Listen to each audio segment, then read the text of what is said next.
Annabi sabi akan wanda yake min wala akan wanda ban Allah ne yake min walakanci.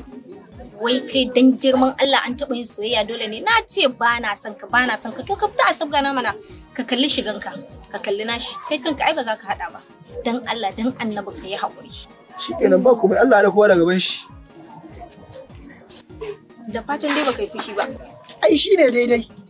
Ai yanda kika yin nan haka shine daidai. Ni kin burge ni wallahi. Hankali na ya kwanta, na ji daɗi. Saboda ai ba tsaran ki bane shi. Tsami da shi gazarabul din da fin da ya gane cewa ruwa ba sawa ba. Tsaran shi ne. An sa gilas din nan. Wannan shi ne shi.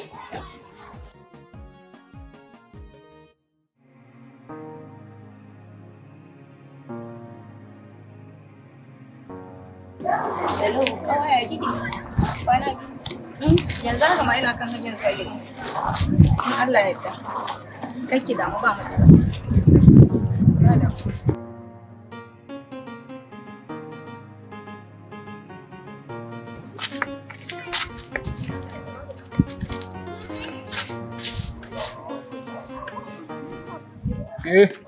Ba mu wayannan mara. Kamar yaya in ba ku waya kuma ana zaune lafiya. Ba za ki bada wani?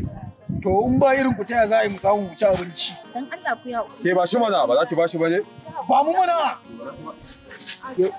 Ba za ki ba mu wani?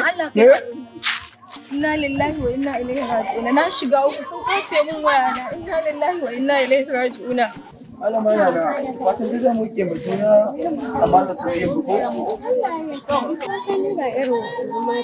ni ma da sa ake ba alwa nan mai daga yan matan bane ko da ma kin ce baki da waya ban soyayya zan dinga samun yaro aika cikin yau kilo ko ga wannan salari wannan abu haka to na gode sosai Allah ya saka da alheri zan sa layi na saboda ka karanta da ka iya sa layi na kai zan fara kira okay to shikenan sai na ci kawai yawa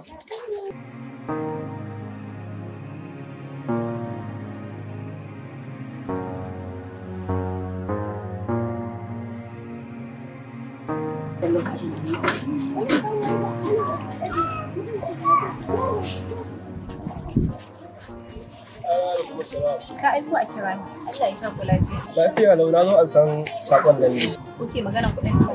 Maganar kuɗi ba. Na Allah kai hakuri yanzu dai ban da kuɗi. Ina ba hakurin da zan ƙara yin maki. Hakuri na ya ƙare na daina miki uzuri. Kawai kuɗi na yau na zo an sa dan in duk garin nan gatanki ne yau sai kin biya ni kuɗin nan. To ba fa na ce ba zan biya kuɗi ne na ce kai hakuri zan ba ka. Ba zan ƙara maki wani hakuri bane yau kuɗi na rage so ki bani. Yawwa. Lafiya lau wallahi wannan ne kawai saboda wai yana bina dubu ɗaya kawai ce ne ma ya tayar min da hankali a baya. To ina ruwanka dan na yi faɗa da ɗan kwali za ka biya mata ne kuɗi.